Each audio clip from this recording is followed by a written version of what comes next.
Imaginez un homme, arrêté, épuisé, les mains liées, mais tenant encore tête à ses bourreaux, avec un simple regard.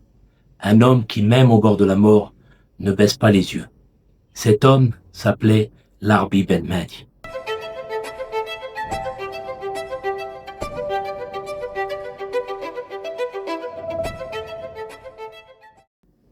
Aujourd'hui, je ne vais pas seulement vous parler de lui. Je vais vous raconter comment un enfant de paysan est devenu le symbole de la dignité algérienne. Il naît le 24 mai 1923 à El Kouaki, près de Ain Lila, dans une humble famille rurale. Sa maison, un modeste foyer de terre battue. Murs blanchis à la chaux, son père, Amara, agriculteur, lui apprend le respect du travail. Sa mère, Aïcha, lui transmet la voix et la patience. Très jeune, il aide au champ, observe le silence, forcé de son peuple. À 7 ans, il voit un colon gifler un vieil homme du village. Troublé, il demande à son père pourquoi il ne répond pas. Son père lui répond « Parce que parfois, mon fils, se taire, c'est survivre ». Ce jour-là, Larbi pense « Et si un jour se taire n'était plus nécessaire ?» Brillant élève, il est passionné par l'histoire et la philosophie. Il lit Gandhi, Sun Tzu et même des écrits de la révolution indo-chinoise. À 17 ans, il rejoint secrètement le PPA, Parti du peuple algérien. À 20 ans, il devient un cadre dans l'organisation spéciale, OS. Ceux qui l'ont connu disaient de lui, il était silencieux, mais chaque mot semblait peser comme un verdict.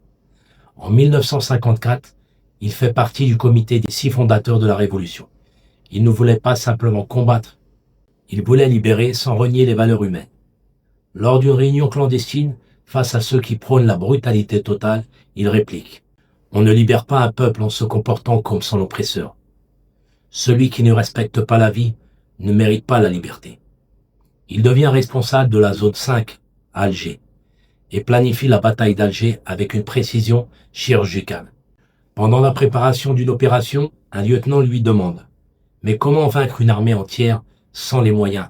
Larbi sourit et dit lentement « Donnez-nous vos avions et nous arrêterons nos couffins. » Sous-entendu, nous ne renoncerons pas à nos principes. Son charisme est tel que même ses adversaires le respectaient.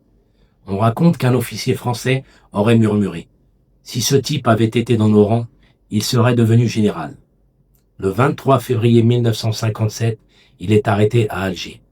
Torturé pendant plusieurs jours, il ne sait de rien. Lors d'un interrogatoire, un officier lui dit « Vous allez mourir, monsieur Ben Mahdi. » Il répond calmement « Je ne suis pas venu pour vivre longtemps. Je suis venu pour avancer loin. » Dans la nuit du 3 au 4 mars 1957, il est exécuté par pendaison. Selon le général Ozares, il est mort debout jusqu'au bout. Il nous regardait en homme libre. Il disait souvent « Jetez la révolution dans la rue, le peuple la portera. » Et c'est exactement ce qui s'est passé. Sa mort n'a pas éteint la flamme, elle l'a répandue. Aujourd'hui, son nom symbolise la dignité, l'intelligence, la certitude de la victoire. Si cette histoire t'a touché, abonne-toi pour découvrir les autres héros du 1er novembre. Partage et surtout donne ton avis en commentaire. C'est là que le débat commence.